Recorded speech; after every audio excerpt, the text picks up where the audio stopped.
Welcome back into the Talk and Chatter experience powered by Gasoline Alley Harley Davidson. Today's show is a little bit of a different sort of show to what we normally do for our normal listeners. Today I'm sitting down with Troy Guenther and Tristan Vercoe from the Motorcycle Sportsmen of Queensland, and we're going to discuss basically road racing in Queensland via the Motorcycle Sportsmen.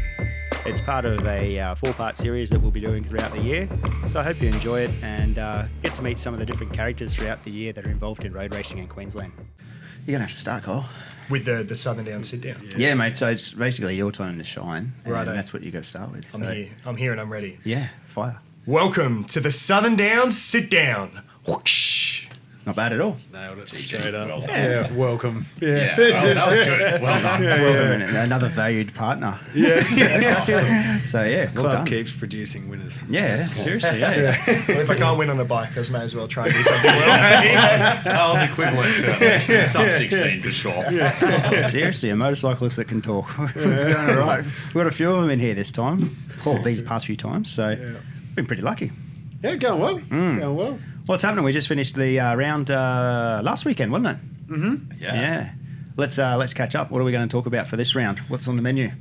On the menu, we've got lucky enough to have Kyle Maher here, who is pretty gosh darn quick in the F1 class, and also a coach. So hear from him and what was happening in F1 land, because it was a pretty big weekend for you guys.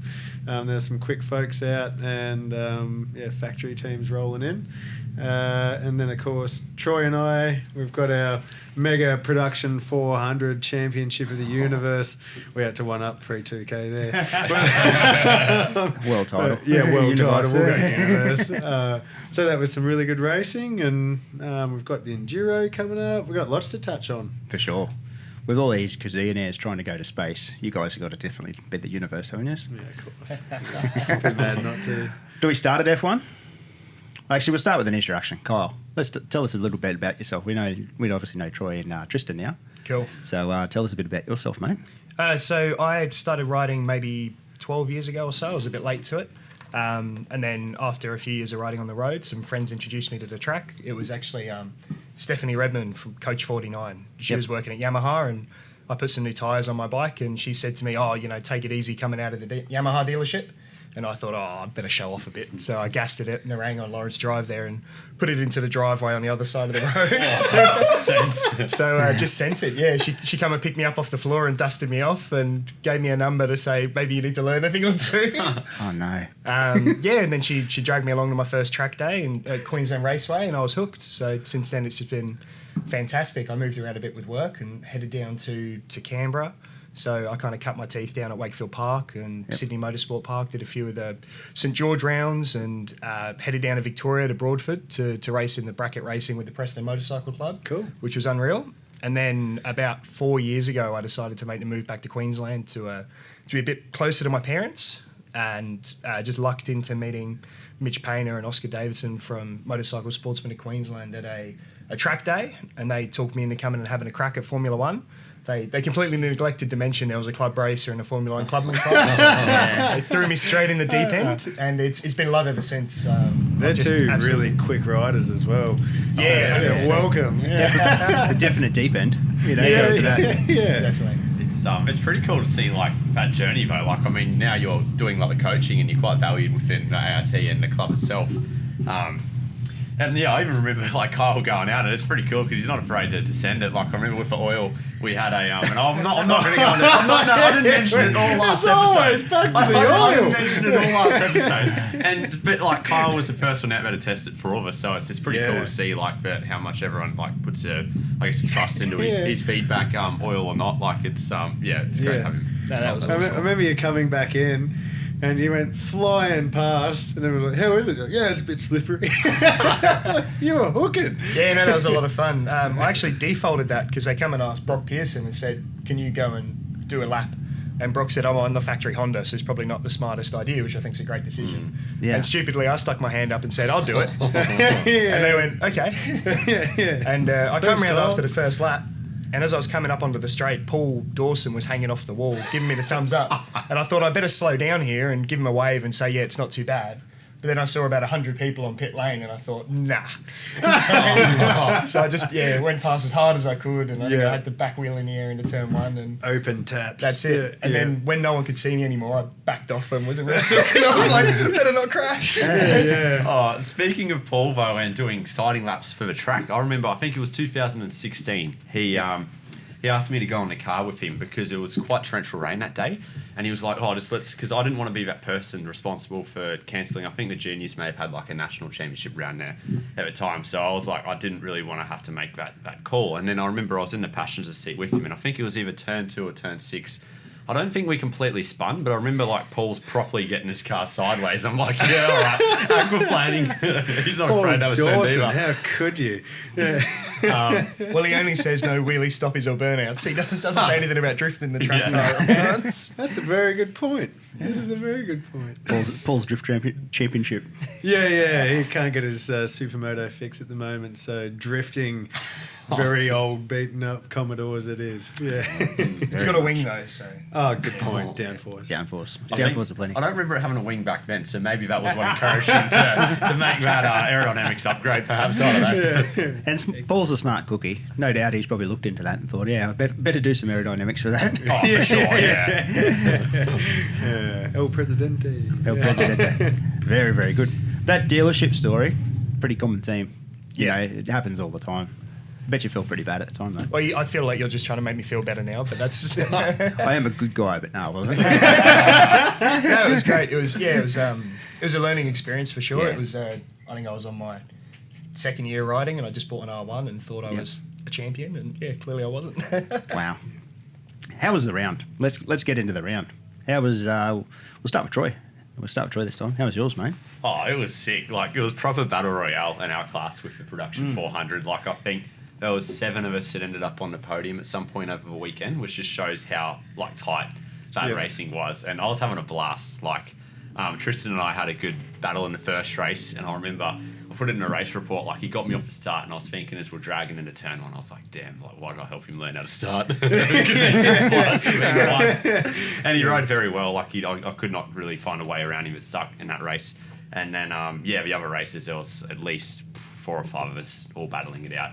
For the position, and I had so much fun. Like, it's look at that smile. There was it I'm talking about it, and then just from a whole, like, it was great to see great numbers again across a lot of the classes, like we mentioned in the superbikes. I mean, there was like factory teams that had rocked up, and and just the whole, I feel like that, and the whole level of all the classes is really just continuing to rise, which is really cool. 100%. It we'll finish off the round shortly, but it feels like the club's growing, which I love.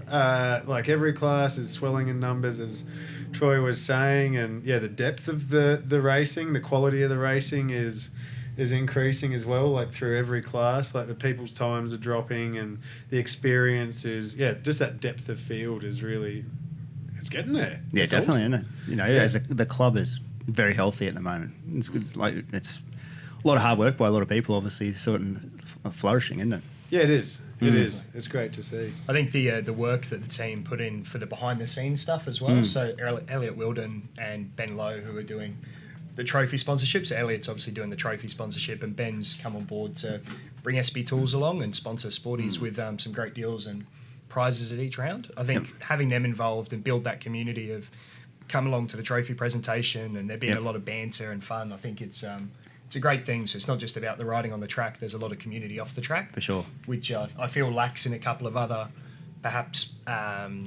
clubs around the country. And it's not that, it has to be part of it, but it definitely makes it feel much more like a community. Yeah, and it's quite often a thankless task. Thanks for bringing that up. Yeah, Elliot and Ben, that's awesome. And to have a partner like SP Tools to bring along as well, socially, like event-wise, they're at a lot of events and actively supporting events. So if you can bring them into the fold as well, the amazing reach that they get through their other channels will only bring more people in as well. So as a marketing thing, it's fantastic to have them both ways, So cool to have them on board, eh? Yeah, definitely. So how's yours? It was great. As Troy mentioned, we had some great battles. Got my best result yet, which was nice. I got a second in the 400 class, which was soon taken off me because I jump started. So, but I finished there. Yeah, just had that little creep.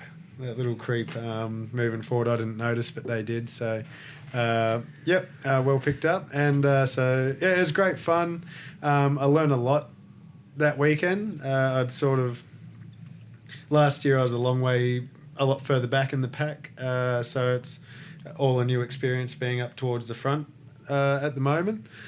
So I put a lot of pressure on myself in the 400 class to perform in the last couple, and had a gear malfunction with jumping between the sidecars and the solos. You rip your knee sliders off after each race, and it wears out the Velcro. And so I was leading a train behind Tom and Glenn, who hats off to those two, by the way. They're a class above at the moment. Well done to Glenn. He absolutely blitzed this year. Multiple championships and very good riding, and Tom was on fire. But my knee slider, I felt it dangling off as we were going around the back. So when 8, started feeling it through 9, could feel it hanging off, and everyone is sitting on each other's tails, and all I thought was, I'm going to cause a crash, and it's on my right hand side, so I'm trying to get across to it, couldn't get to it. Finally it held on till we got on the straight, and I reached down trying to keep it tuck and got it back on, and my brain just wasn't at turn 1, and I went through everything right, but instead of tipped in, braked, did all the same things and kept like everyone behind us, but then I just looked at the ripple strip like on the other side. I didn't look at the corner, I just like stared. My brain didn't catch up, so I made a very silly mistake, and basically I would call it choked a bit on the in the last couple of races, which is lesson learned. If I can walk away and be a bit stronger from it mentally next year or whenever I race next, and see how we go. But it was good fun. It was interesting talking to you. I spoke to you through the week, and that was the thing that you did take away from it, hey? It was just a mistake that you knew, like, while you were doing it. You know, just the vision. I tipped in everything correctly, and then everyone knows you look where you go. Yep. And I haven't done anything but look at where I wanted to go for the whole season, and then when it mattered, I was like, oh, it's a gravel trap. So it was long story short. I'm very happy with my weekend. Yep. I've taken away so much from this year's riding, and having Troy as a partner, and trying to absorb, be a bit of a knowledge sponge and take away from his experience. And it was a good fun battle. I knew I needed second in the final race to get second in the Queensland champs, and so I tried to dive bomb everyone into turn 4. No lack of points for effort. I'll give him that. It was huge. It was committed. I was thinking about someone coming in hot, like when I was seeing him, because he's taken about 3 of us, and he did the mature thing. Like he did actually end up he didn't fully commit to the corner by the time he got to the apex. Yeah, purposely ran off. I was like, I failed this. But it was. I remember seeing this big fluoro green blur, and I'm like, oh, he's committed here, and I was just like... I nearly fell out the balcony of the commentary. Oh, man, that's a deep dive. I would love to see an onboard, I don't know if Swain or someone would have had an onboard camera on that. I wonder if he does. Because, it was a good lunch. It was a good dive. And that's what I mean about that decision-making and the experience is, I know I can't dive bomb these kids. Like, I cannot brake hard. I weigh 20 kilos more, and I just plough through. So I'd never try to take them under brakes because it just doesn't work. But I was like, this time I can get 3 of them. Like, what? We're all pretty hungry in that last race too, so we were going in that bit deeper. Great race. That race was, actually all the races were fantastic. That was because you tapped on the back too. You had to come back from a bit in that one. Yeah, I think I gained a few seconds on the pack. I was... the mist had descended. So we got some good laps in, tacking back on. Anyway, it was. I had fun. I learned a lot, and stoked with the year's results. Hats off to everyone who rode in that championship. The kids are just so fast, and watching them develop and get quicker. Everyone was. It was a really fun pack to ride with. Everyone was.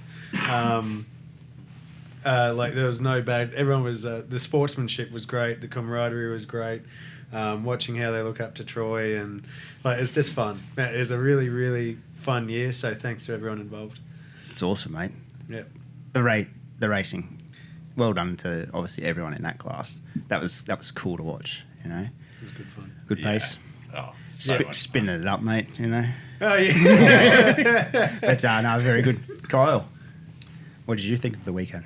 Yeah, I had a sensational weekend. I Yep. think I'm very, very lucky to get to coach with advanced rider training on the Thursday. Yep. And then we kind of continue that role on the Friday by being the roving marshals and still doing a little bit of coaching work with people who are interested. So we get to have a lot of bike time. I think the coaching on the Thursdays are probably my favourite part of the weekend.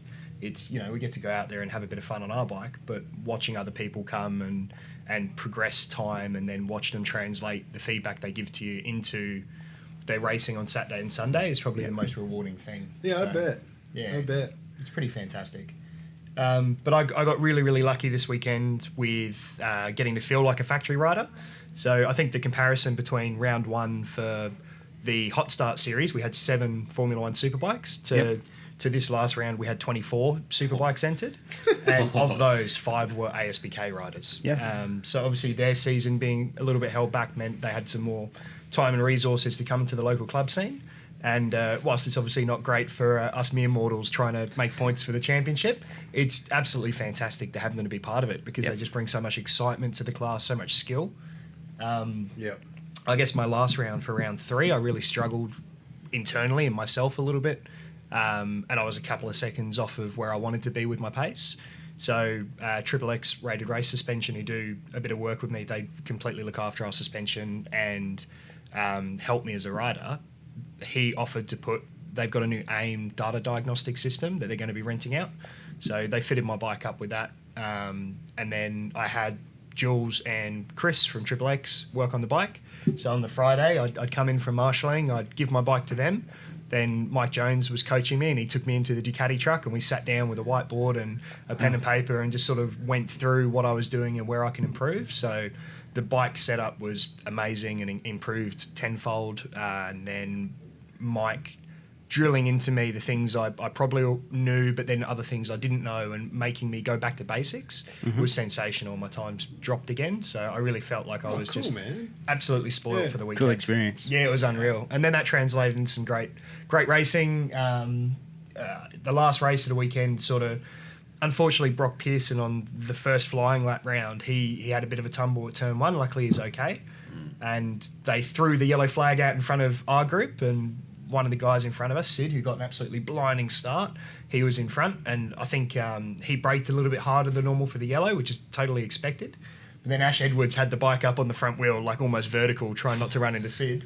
And I've dodged them around the left side coming down the straight, so I've braked hard late on the oil. Oh, yeah. And then I just made the decision to run off. So I ran really deep all the way out to where Brock was because I was like, I'm not going to drop this in the gravel. Yeah, wide. And then wide. turned round, and when I come back on the track, I was dead last by a fair margin. But it was absolutely sensational. I think the most fun racing I've ever done is I once had to start from pit lane because I got blocked in trying to get out. And then this time here, coming onto the back of the pack, whilst you're not racing for points necessarily anymore, just the idea of having that red mist and coming up on people's like a track day, it's so much fun. Yeah. You're like, it's amazing what you like can claw back when the lights go out.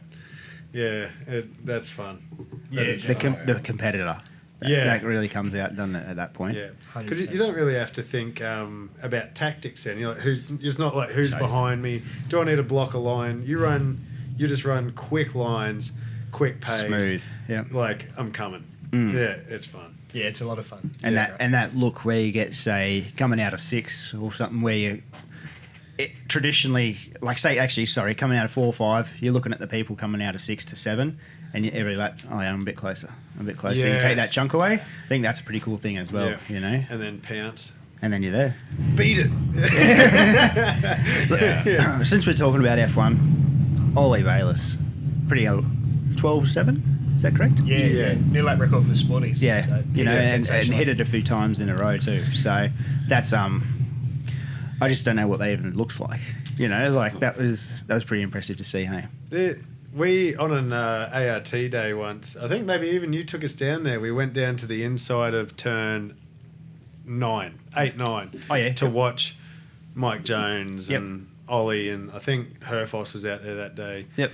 And Dave Fuller just said, watch this. And the thing that at that speed, like those bikes, like Chris from Triple X and Ben from, like, you know, the Cube guys and Desmo guys, they have that thing set up so well, and you know it's a magic carpet. But at that pace, that bike is doing so much. Like, it is, you can see how violent it is, and they're still wrestling it. It's just, they are riding a bull to get to that. It's just like, what are you doing? And I think especially when you draw the comparison between Ollie Bayliss and Mike Jones, obviously their times are really, really similar. Very close, yep. But you're watching, Ollie's got a lot of his dad in him with his riding, and whereas Mike's quite smooth and controlled in the corners, Ollie looks almost out of shape every corner, and obviously he's got the talent to have it under control. Yeah. Just his riding style and his aggression is just Super so aggressive. Like, entertaining. Mike doesn't hang off. He does this, like, Sit upright a bit, pendulum-y and you're like, but the bike's Planted. Mike's got a beautiful style. Oh, it's cool. It's cool to watch. It's Very very smooth and and Ollie's so aggressive. You know, it's but you know that sitting up there watching that commentary like that, you know, that's so fast. Like it's just insane. You know, and it was good to watch some good racing, and you know the whole group was good. Like there's little battles between the whole field. Formula One, 24 bikes, man. That's at a club level, that's unreal. How did you end up for the year, man? I think I finished 8th for Sporties in Formula One, which was Awesome. pretty good considering a couple of technical issues. I'm really happy. My goal was top 10, so I'd love to see a top 5 next year. I'm realistic. I'll work there. I'll keep chipping away each That's weekend awesome, at my man. times. And you've also coming back from injury and all sorts. There's It's been a big year. Yeah, it's been a very big year for you. That's a mad effort for that. That's well thank done. you. And showed a lot of potential. Like even like I was having a chat to him coming in. Like I mean, like even at the hot start at the start of the year, there's still some quick guys you're up against, even if the actual field sizes weren't there. And pole position a couple of times. Like you're right up there. Like it's definitely like I think next year once the whole season gets pieced together, like I think that's definitely be one to watch. And that's the thing. Take away. You know, there's 4 or 5 riders at the front. Like it was a cracking pace sort of thing. It's mere mortal pace, you know. The rest of the field's all pretty closely like bunched pace wise, and it's a fast 100%. Pace as it is. Is it like? Yeah, you've done like low 17s, haven't you? Oh, late 17, yeah. Oh, 17s. Good pace. Yeah. I mean, I think the best thing about the club as well is it's not stagnant. Like you look at the times 3 years ago for what would have been a top 3 for Formula One. Yes. Would now get you a top 15. Correct. Like the progress and everyone makes it together. Like the guys I was racing against 2 years ago where we were all trying to crack that minute 20 mark.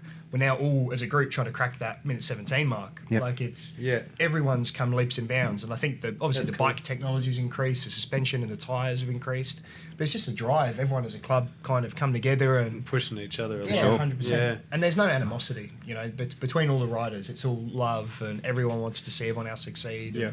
Obviously, you all want to win at the end of the day, but it's it's such a nice environment to ride in. It is cool club. How you finding turn 4? So I think Interesting. it's deteriorating. That's not like there was a moment when Troy was chasing me, I knew he was like on us in one of the races. And that's the other thing. He'd never make a mistake, would you? Like, Killer, mate. Go away. Apparently, my partner Madison, her mum came to watch, and apparently she was on the bridge yelling at Troy, going, "Leave him alone! Get off his tail! Leave him alone!" That was fun, right? The old story of Mick Doohan was he could hit a 50-cent piece every time around the track. Yeah. Watching you is like that. You've got, like, you just hit your marks every time, Talking about Mike Jones's body riding style. Yep. Similar, like you're not a dangler, like I'm all arms and legs and hanging off because I'm just trying to keep a fat tyre because it crashed so much that last year I'm just sort of like, keep it up, right? You did well on turn 4 because like back to the initial like turn 4 when you mentioned that, like I was following Tristan through there, and there was one time where it was like, I think it's just like it was starting to melt a little bit whenever it got a bit warmer. Like it wasn't. I wouldn't say it was dangerous. It was just something you needed to be mindful. Yeah. And yeah, Tristan went in there and his rear end kept coming around. I'm like, oh. Yeah, that was because the front hit that patch and that went, and then the rear came with it. And I was like, don't. I hit my mark. Don't do this. It was quite challenging on the big bike. That would have torn it. We were tearing it. And I think on the Thursday we saw it deteriorate during coaching and even more on Is the that right? Friday. Yep. Yeah. It was a very noticeable during the day progress. And during the racing, it was, because you're all so close together, coming through turn 4 was a bit treacherous. You see people like Ollie Bayliss and a couple of the other guys were taking a slightly wider line to avoid it. Yeah. Right. I was trying to tuck myself right on the apex because I perhaps don't have the ability to be as agile as them to run the V-shaped corner. Yep. So I preferred to carry a little bit more corner pace and get the wheels right on the white line for the ripple strip to try and get off. Yeah. But on the exit of the corner, I think Ben Lowe ended up with a big hole in his windscreen because under gas, all the big bikes are just spraying the gravel. Yeah. And Same it was thing happened smashing to us. the... Our helmets were chipped, our bikes got chipped. That's a good point on a bigger bike, actually. Like maybe us on in a smaller category, like you can get away with it a bit more because you're not really. I mean, our acceleration's not like you have to do something special to high side of 400. Whereas, I mean, not it's a little bit more common, I guess, with the bigger bikes. But it's an interesting corner in general because there's a few ways you can kind of attack it. And like that was one thing. Like aside from that, like when I took my bike to triple X-rated race suspension between rounds, and that was where I was really struggling at round 3. Like that transition between brakes to getting onto gas, like I kept losing the front. So I was like, Chris, what can we do about this? Because I felt like the balance of the bike was good. It was just, and I was getting it a little bit in 6 and 10 as well, but 4 was worse. And the problem was definitely fixed at about round after I took it to him. So even though we had that little bit of a whatever you call it, track de-evolution perhaps, it was still. It's a nice word. Yeah, it was still like overall it felt quite good to me because I wasn't so nervous going in there anymore because that problem had been fixed. Yeah. That was that was good fun going through there. The sidecars were. The Turner's got a hole in their fairings from us spitting up. Yeah. Anything with big power is just destroying it. But the track's always, the guys who look after the track and the car club, they always get onto it. Quickly, they're mindful of it. They're always good with fixing that. Is just first time being hot. Yeah. It was hot. It was Sunday. It was a hot day. Sweat bombs. Well, I think it's also really important to mention for sporties themselves. The club, so Paul and Peter Black and all of the team and Greg, they're all professional race technicians, right? They're very experienced at this. Yeah. And I had a chat with them during the day on Saturday, Paul and Greg, and they go out there and inspect it. You probably saw the safety car come around almost at the end of every race because they were on it. Like they won't let racing occur if there's something dangerous. No. Yeah. So whilst there was a bit of gravel coming up, they were out there sweeping and blowing it after every round. So it's great to know that even with devolving conditions, that the club are really there to take care of us. For sure. I think we're very, very lucky to have such professional, high-end people who look after things such as MotoGP, making sure that we're safe to race. And we know that when we get out there, we can give it some because the track's well looked after and the people look after us. Yeah, really well said. Yeah, that's 100%. And like we mentioned before, Paul's a smart cookie, and not much is going to get past that, So, yeah, club's good with that. Yeah, we're very lucky. Very lucky. It's cool. Sidecars. Yeah, well done. Look at him grin. Look at that. Yeah. Well done, mate. Yeah, thank you. Yeah. That was a really big year. Dan, who we've talked about a lot, the guy I ride for or swing for, he rides his outfit.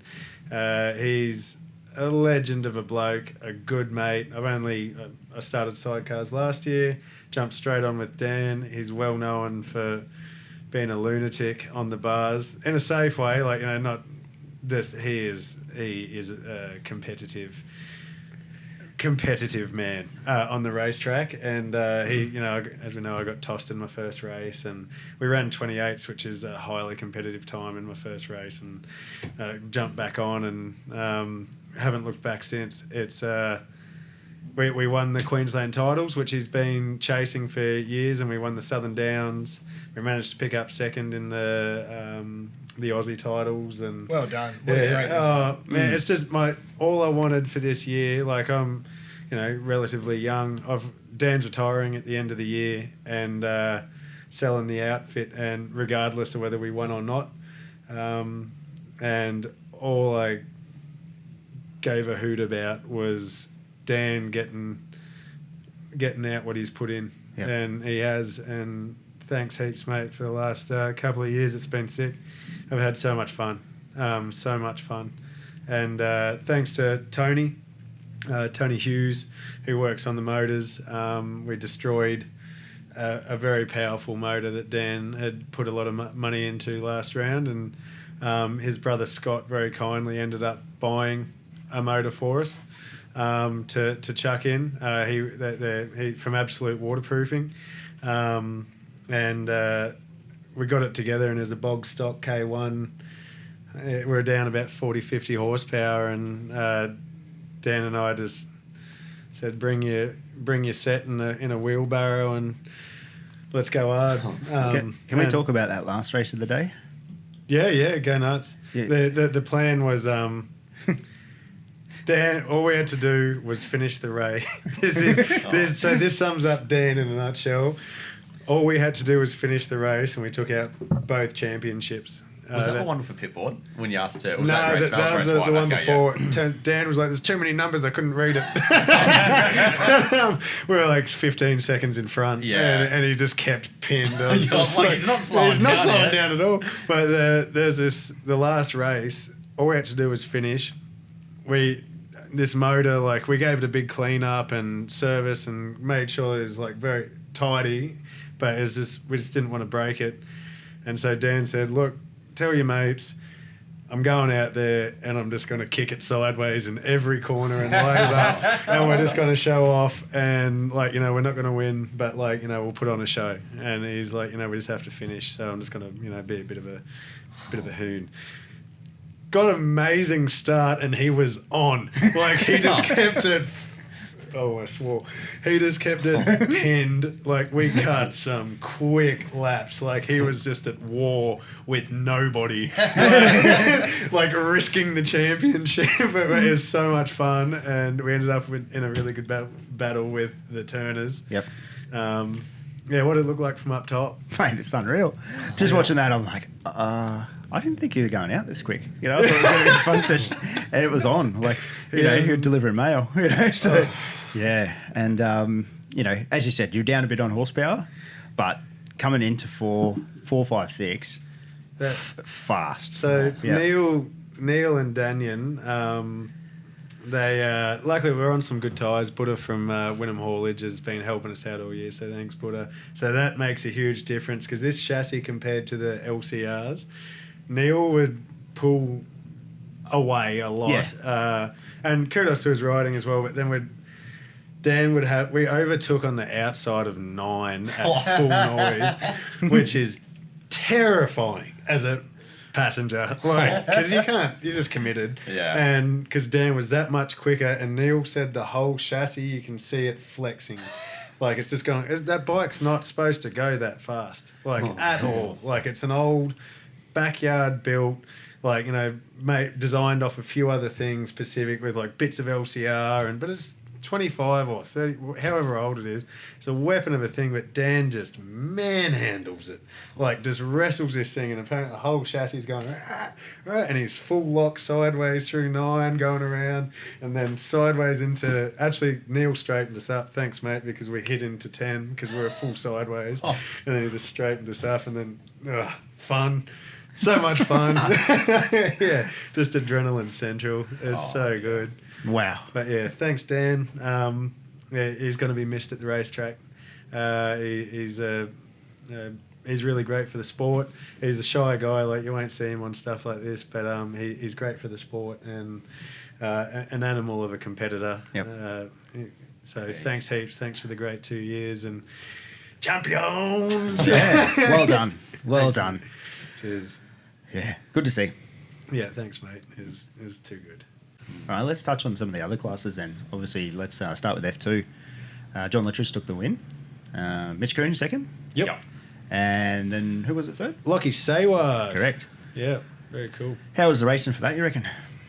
Yeah, very good. Did you get to watch it? Yep. There was definitely Standout, Johnny Littress, and over the course of the year, Johnny Littress and Mitch Coon. Yep. There was the late entry of Thomas Brown, who we allude to a lot in our racing in the 400s. He stepped up on the Gixxer 600 and was instantly up there, straight into 18s. That was impressive because it is a bit of a step up from that, like, I guess when you're on a junior bikes to the 600, and I guess for him to initially go bam like that was pretty cool. It just shows, and like, I guess for the talent that he is, and then like he does a lot away from the track as well, and I feel like that's really starting to shine through.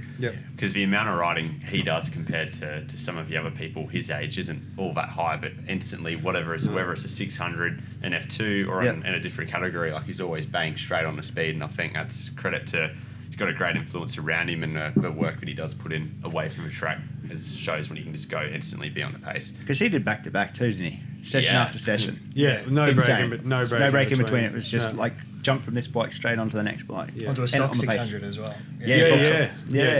No suspension or anything, I believe, completely stock. And that basically is the limit that you could take that bike very close to. He reckons he's got a little bit more in there, but that is about as quick as you can take that bike without changing suspension before it becomes dangerous. Isn't it cool for a street punter, right, to say, like, apart from having track like fairings and that on it, that's what you can do on that bike. Like pretty much chuck some slicks on it, or set of super courses, whatever it may be, and go like that. It's pretty cool. 18s, and you can see the quick guys and girls come out. They're on if they're coming out of 12 and the arc continues. So instead of going up, over, down, around, it's just this like the whole way up, over, and then they sort of pull it back, and you're like, because there's no time, they're going that quick, there's no time for it to really be a straight. They just like turn it around and slam it down, and he was on that within like 3 laps. It was like, so had he done any time on that? One day. Yeah, that was it. Quite minimal beforehand. A few sessions. He didn't do a day. He did a few sessions. Wow. He was juggling between the small bike and the 600. Before I did want to read a quote that I don't know whether his dad wrote it or where he took it from, but I want to talk about Lockie Sayward quickly after that. But Stuart Brown, his father, they're a really nice family from out at Toowoomba. But he had a really nice proud father moment, and after Tom did some pretty amazing things on the 300, he's got the R3. He put this up, and I just want to read it because I think it's pretty cool. If you want to become good at something, practice. Then practice more for years. Devote yourself to it, live it, and breathe it. Study it. Learn from others who are good at it. Don't expect to win. Be humble when you win. Be graceful in defeat. Enjoy the good times. Enjoy the bad times also, but learn from them. You can always learn more. Make friends along the way. I think that says heaps about that family and how Tom became who he is. And I think it's really cool. Yeah, you can see where a character's coming from, hey? When you get something like that written out, it's forming from that, isn't it? 100%. Definitely. I think that whole family, I owe them a lot this year as well.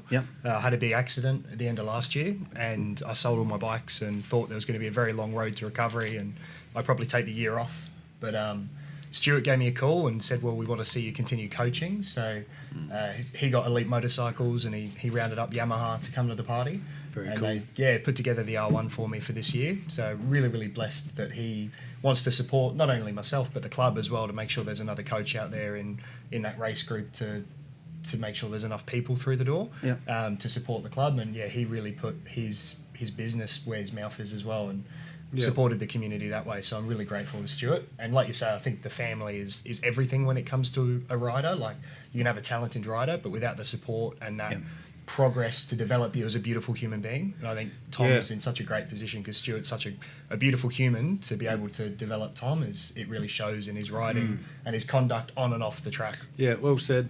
There's a when you can see the love show through and like genuine care, it makes a difference. Definitely. And just quickly on the 600s, I wanted to mention Lockie Sayward, so I'm doing the tap. Lockie, if you look at that list of riders, who we just mentioned, Johnny Littress, absolute weapon, Mitch Kuhn, gun rider, Tom Brown, like although it was his first time on the 600, like top level racer, like he's with lots of experience. Lockie's new to this, and he's been working with the like the coaching crew attentively. He's been chipping away at his times. If he's crashed, it might have been once. Like he's just a very methodical learner, and he ended up coming third in Queensland, and I'm pretty sure, hopefully I haven't got that wrong, but I think he came third in Queensland, and dropped into 19s on his 600, and he's just been such a pleasure to have at the track, an asset to the club, and yeah, it's just been awesome. So well done, Lockie. Great year and great riding. Well done. That's awesome, mate. Yeah. You mentioned it just there, Tristan, but obviously you do your coaching, Kyle. ART, tell us a bit about that as well. What goes on there? I think we're, again, really, really lucky with the Motorcycle Sportsmen of Queensland to have advanced rider training, ART, along for the journey. Obviously, they're much more than just a tyre shop and a coaching shop. So Dave Fuller, who runs that, he runs the track like a family. And if anyone ever gets the chance to come along to a Thursday before the race meet, I know it turns it into a lot of riding, but it's just sensational. Like the community, the effort that Dave puts in to running a sensational weekend is unreal. Yeah. And he builds himself with really good people. Obviously, I'm the exclusion there. But Obviously. He's got such a great team. And Yoshi, who partners with Dave, so he's got a job with North Star Yamaha, so Michael Edwards lets him come and take some time off to come and work for Dave Fuller. And Yoshi, again, is so much more than just a tyre changer. I think this weekend it was really noted that everyone who was having a successful weekend and had a couple of issues was shouting out to Yoshi to say thank you, because he runs through the pits, he's fixing people's suspension. Changing chains. Yeah, for chains. For Muppets seriously? who keep spinning chains. Yeah, he's changed my chain for me. Oh, he never stops. He never does stops. it. Legend. He does it. Yeah. He's an absolute legend. Yeah. And then to all the coaching team as well. I mean, there's a whole team who can make the Thursdays who unfortunately can't make the Fridays and the weekends because they've got their lives and their family commitments. But the coaching team on Thursday that Dave's put together has something for everyone. You know, if you're doing 2 minutes around there and you want someone to come and spend the day with you, that's there. And if you're doing minute 20s and trying to get into the teens, there's people there for that too, and everything in between.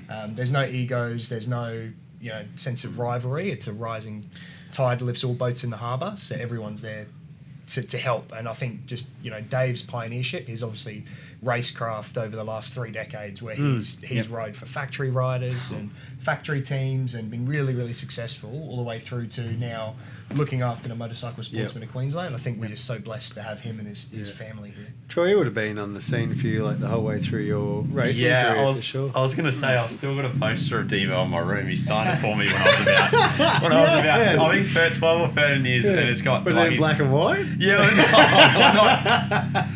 no, it's got written in white, see ya, like his signature, see ya, Troy, and no, he's an absolute legend, isn't he? Like, he's been around for quite some time. And still so quick. Oh, he goes, like, even on the 300, like, I remember coming by and I look behind out of turn 3 and he's coming around the outside of me tapping his ducktail, like, cheekily having a bit of fun. And, no, it's awesome. And I guess going back on what you said, Kyle, with, like, how the Thursdays are so accommodative to, like, whatever speed you really are. And that's another great thing with the sport is there's a transition to the race weekend, because you've got your coaching day on your Thursdays. And then, like, it leads into your track day, leads into your racing. Like, it's a really good sort of progressive 4 days. And you don't have to, like you said, commit to the 4 days to begin with. But, like, you can essentially bring whatever to your coaching day, give that a go. And then you've got the track day to progress. And then you've got your first race free deal if you do the track day and you get to go racing. So it's a pretty cool setup that sets it apart, I think, with club, for sure. On that, first race free, how many first-time races did we have this? That was sick. Packed. Yeah, it was packed in both the 300 class, the clubmen, so the whole bunch there, Kiara, Judith, who else had their first? Oh, Steve Anderson. There's heaps. Like that. When Paul at Riders Brief said, any first time races, could you hang behind? There was this gang. It was wild. It's a huge testament to the work that both you and Troy do. Both Agreed. of you, the social media presence, the personality that you bring with you to the race weekends, and the environment that you build. I think it's just so fostering, because obviously you're both very talented riders, but you're also very accommodating, which I think is rare as well. As you get towards the pointy end of the field, you tend to be a bit insular and looking after yourself and the riders around you. But the fact that you've got such big hearts and open your arms really encourages people to come along. And as a coach, just watching people come and be like, oh yeah, I'm here because, Troy and Tristan told me that I could pit with them for the weekend and learn is sensational. And it gives us, a lot of fun to work with new people because obviously they make the most progress the quickest. And bring your Harley Davidson, bring your adventure bike, bring anything to the rider training on Thursday. Most definitely. Yeah. Most definitely. Yeah, I've seen a gold wing there before, and it was proper like. Well, I don't remember the gentleman's name who was riding, but he was shredding. Like, I hope he had music playing. Yeah, that'd be sick. It was pretty cool. It's amazing what you can do on some of those bikes. Like, oh mate, yeah, no kidding. Yeah, they are getting around, and it's growing, which I love, which is cool. Like if you have a look at that bag of racing league in the States. Oh, that would be so fun. We were talking about that earlier. Yeah, it's insane. Like, that's the thing. Like, it's amazing. We all look at the super bikes and stuff, but it's amazing what you can do on other bikes. Which is pretty cool. We need to insert that photo of the guy dragging elbow on the bag. That's Cole Wyman. Yeah, that's the one. Yep. Insert that here. Yeah, that's cool. But it was really cool to see so many first-time races, and I suppose that brings us into also up in that pit. Thanks to everyone who comes along and supports us. I just want to give my godmother Vera a shout out. Thanks, Vera. She's been there at every race meet, feeding everyone because I'm stingy and awesome. I follow my meal prep when I'm racing and have a strict thing. So she gets to feed everyone else and everyone comes and eats. So thanks, Vera. Cheers. Helps make the first time races feel really welcome as well. She always brings food for them, which is cute. And it's really nice. It's cool. But with the first time races and anyone being able to ride anything, that's sort of the metronome event. That's what leads us into now. Yeah. Yeah. So there's the endurance weekend coming up, the enduro event on the 4th including 4th being the coaching day with ART, 5th track day, 6th, 7th, I'm pretty sure that's bang on, is the endurance racing event. Yep. Within that is you can sign up for. You don't have to do the endurance event, which is a competitive race. The metronome is a non-competitive event. $125 for one day, $200 for two if you want to do Saturday, Sunday. You'll get, I believe, it's 5 or 6 sessions. So a full track day, because you'll go enduro practice, metronome. Enduro practice, metronome. So every 3, you get so much track time for the metronome, and you don't need to be on a race bike. It can be a road bike. You don't have to be super fast. The idea of it is to set the best average lap time. So last year I did pretty well in it. I just went out, I dropped my pace back, hit every marker, and I think I ran 1:30s, and I just went around and around, and all my laps after 10 laps or whatever within 0.2 or 0.3 of each other. And that's the aim. So you can do 2 minutes, but if you do all 2 minutes flat, winner, chicken dinner. Yeah. The aim is to be smooth and consistent, isn't it? Yeah. That's what it is. Yep. It is, and it's fun. And if you're new to the track, it'll get you familiar. But it's bang for your buck. A track day is normally a couple of $100. You do the metronome for one day, 125. Bulk track time, and then you get to mingle with the races, see what it's like. Awesome event. Awesome. Endurance. We'll gradually wrap this up, but let's talk about the endurance race. You guys are teaming up. Is that Is that definite? That's 100%. Yeah, cool. Tristan was already carrying the team with me on his shoulders. And have you seen that pic yet? Yeah, I did. But there was a lot of trust going on there. He did well. First trust test of the weekend done. Yeah, sorted. Yeah, Ken Scott. We're good. How fast can you run? Who's going to start it? Do we need to have a running race to have see you seen who's my gonna... knee? Oh, yeah, true. All right. Don't do this to him. Yeah, you. But we're teaming up. Yeah, it'll be pretty cool, I think. And I guess starting with the production category or production 400, it's going to be pretty good. There's going to be a couple of pretty competitive teams in there. But I think from a numbers point of view, if the round 1 was anything to go by, I think there's a lot of people in that clubman class as well that are going to make some pretty solid teams. And I think it's going to be really good. It's going to be awesome, I'd say. Yeah, 2.5 hours, strategy's definitely going to come into it. Yeah, they've extended it especially by half an hour. especially in November. Pretty warm Yeah. time, you know. The strategy will be a big part, I think. Absolutely, Yeah. that's another factor to consider. And then, like, I mean, hydration like and Yeah. nutrition and the whole. It's a multifaceted event, which is Your cheese boards. Yeah. Once again, Vera. Thank My favourite sponsor. Yeah. You doing it, Kyle? Yeah, definitely. Yep. It's teamed Do you up know in who- Formula One. Who are you teaming up with? Albert Baker. So I teamed Yep. up with him in the first round as well, and Yeah, I good think, bloke. I think we come fourth with a couple accidents in there, and I won't say who crashed Albert, but I won't throw him under the bus. The bus naming just names. steamrolls straight on over. But no, to his testament, you know, he's such a robust, fit guy that he just picks this R1 up like it's nothing, jumps back on it, comes into pits, and gets us out there. So, and it's such a great environment in the pits for the enduro. It's event. cool. Oh, yeah. It's cool. So much fun. Yeah, absolutely love it. And that Le Mans start where you Yeah. hold the bike, it's a cracker. Yep. And it's fun watching. So you get some people. Kev Pelgrave did the quickest start I've ever seen in the first one I did. He ran, jumped on, just went, "Bwah!" Like, and it was off. He just went bang, like coordination out of control. Meanwhile, midway across, somebody sort of shoots across the paddock, and another one. You're like, oh, Sort of like Kyle leaving the shop that year. I'm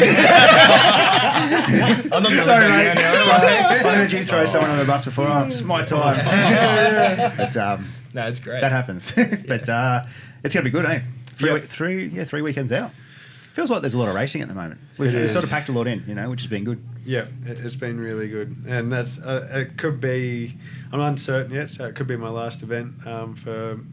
Hopefully, it's not, but it could be for quite some time. So I'm gonna cram as much riding as I can into one weekend as possible in normal me style. See how we go. Awesome. Looking forward to it, and we may have some plans to announce soon. We'll see how we go. See how we go. Are you whispering on purpose or? Yeah. The mysterious Tristan. Because no one can actually hear that, mate. Good. We'll leave that part out. Have we got anything else to touch on? Personally, I'd just like to thank everyone who's supported us this year. It's been, I've had more fun, apart from the results, which I was very lucky, hard work paid off and got results in 3 out of the 4 championships. But thank you to everyone who supported us, all the businesses. I'll make sure to, do the best I can for you. I always strive to, but you guys have helped me out so much. And I just hope that this great sport keeps growing. I love it so much. And those who support us allow us to help growing this sport. So thank you very much to all involved. It's greatly appreciated. Can we just mention one other thing too to add to it? Like Kyle was saying about what yous are doing for the sport to get people in as well. We're supposed to be doing a mountain bike day tomorrow to get juniors in, which is the second one. Those sorts of things, the value that's added to a club to do that is insane. It's so good to see it, and obviously we're going to do it later on. You know, it'll happen, but that sort of thing that you've both done, unreal. So yeah, thanks. Troy and I have spoken about this, and our favourite thing about that is like Q Performance put these on. Like chatted to Ben about it, and he was all on board, so he's happy to support. They're awesome. But Troy and I get such a huge kick out of seeing the kids all just laughing and having a sick time and being kids. Yeah, like they'll all just wheelie the whole time and muck around, and it's nice. It fosters a sense of teamwork that sometimes you don't get in an individual sport. Lets everyone know that we're all part of the same club. We all want to see the kids grow. We want to see them laugh and be kids and have a good time, and it's invaluable. So it puts them in a different environment too. Yeah, they're amongst what I call respectable adults too. Like you guys are super respectable and responsible, and they're amongst that, and you can see it in them as well when they're out there. And I was fortunate enough, obviously, to go on the last one, and it's insane to see how they go. So and we just get to be kids again. Yeah, get to go mountain biking. The second best sport in the world, apart from motorcycle racing, we get to go mountain biking. You ever played? I was going to say curling, where you sweep the. Never mind. Go on. It's really cool though. Yeah. Like, I mean, it's funny because I'm still only 23, but riding with like those guys makes me feel 15 again. It's like, it's really good. And like, I'd just like to say a big thank you to the Sporties Club for giving me the opportunity to be the club pilot this year. It's brought me back to a sport that I absolutely love. And like, I knew I really missed it, but I guess having that first race back after however long it was, 3 or 4 years, it's like, you know, like, how did I live without this for so long? So I'm super grateful for every single person that put in. And there's too many people to actually list that have supported this club pilot program. Having Tristan as a mentor has been great. I've learned so much from him, and I'm truly going to miss having him around. Even will miss the smell of his farts, and that's saying something. It's like them in the oil. Come on, everybody. Just a lot of like local businesses like Steve and Michelle from Alley Tech, Michael Edwards from North Star, you know, Tristan from Berletta Imports, Jason from Race DNA. There's really too many people probably to list that have really put in a lot of time and effort to make this possible. And all I can really say is thank you so much for what an incredible opportunity that it was. Yeah. Been good to run a season. It's been unreal, you know. Yeah. Kyle, anything, mate? No, just thank you for having me on. It's been great to be able to come here and talk about how great Sporties is and how great advanced rider training is. I know Troy and Tristan and yourself wave the flag pretty heavily, but it's been a pleasure to come and chat and talk about motorbikes, which is my favourite thing to do. Motorbikes. Yeah. Knew the gun show was coming at some point. You do a bit, Kyle, don't you, to actually help with the sport? Like, I've seen some of the websites that you did for Addicted to Track, for example. And like, that's pretty cool stuff as well. Like, you give back from the coaching point of view, but it's cool to see that you can actually use your business to help make an impact within the industry as well. Yeah, definitely. I think you know, it's unfair to say Addicted to Track because they're a paying customer. Yes, okay. But you know, Mark McGregor is such a great guy for the sport, does so much for everyone. So obviously we try and look after everyone. But I think I'm really lucky to have a resource like Best Ev where we can, and we can do sponsorships and trophies and sort of sponsor some of the officials and try and give back to them as well. So I'm really blessed to be in that position, and also have a club that doesn't mind me coming along and talking smack and tolerates me being a slow rider. It's great. 17s is a slow rider. But nah, actually, just sorry, I might touch on one last thing here quickly. I'd just like to give a special mention to Gary Dolphin from RBM Racing at G-Bung. He actually supplied the Pirelli tyres that I used at the last round, so it was very generous of him to do that.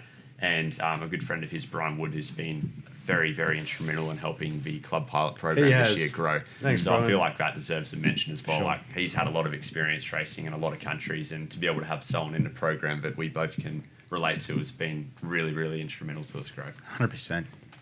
I think that pretty much wraps us up for this. This was it is a 4-part thing. This is part 4, obviously. I'd like to come back after the Enduro, if you guys are keen as well, and just have like a wrap up and talk about the Enduro, because I think that's it's a hugely important event for the club, and I think if you guys agree to it, we should do that as well. But this, I guess, wraps up the normal season sort of stuff. So thanks for, like, all you guys that have come in over the rounds. It's been awesome to sort of sit here and learn from you as well. It's been fun, man. We've had a good time with it, and hopefully we get to do it next year in some form or way. And genuinely thank you so much for coming in, and everyone that has taken the time to listen to it too. So cheers. Cheers, Mick. Thanks very much. Thanks, Mick. Legend. Cool. Thanks for having us, Mick. No worries. On that note, we're going to leave it right there. Thank you to everyone that's been listening to the Southern Down Showdown, presented by Motorcycle Sportsmen of Queensland. A big thank you must go to Gasoline Alley Harley Davidson for providing us the studio space to record this show in. And once again, a big thank you to the Motorcycle Sportsmen and all the supporters, volunteers and officials that make racing possible in Queensland.